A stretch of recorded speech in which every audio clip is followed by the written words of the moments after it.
At the end of 2013, I signed a bipartisan budget agreement that helped us end some of the arbitrary cuts known in Washington speak as sequestration. And folks here at DHS know a little too much about sequestration, because many of you had to deal with those cuts and the uncertainty around them. And it made it a lot harder for you to do your jobs. The 2013 agreement to reverse some of those cuts helped to boost our economic growth. Part of the reason why we grew faster last year was we were no longer being burdened by mindless across-the-board cuts, and we were being more strategic about how we handled our federal budget. And now we need to take the next step. So my budget will end sequestration and fully reverse the cuts to domestic priorities in 2016.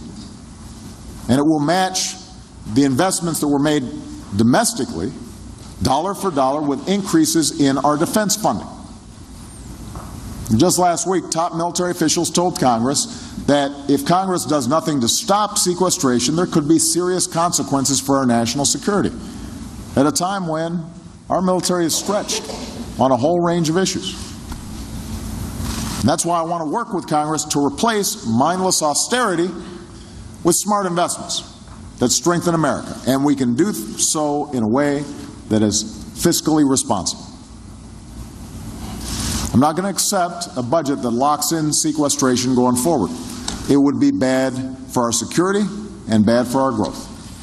I will not accept a budget that severs the vital link between our national security and our economic security.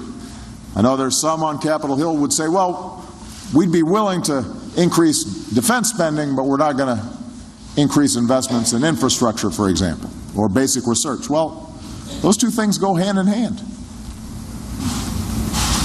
If we don't have a vital infrastructure, if we don't have broadband lines across the country, if we don't have a smart grid, all that makes us more vulnerable.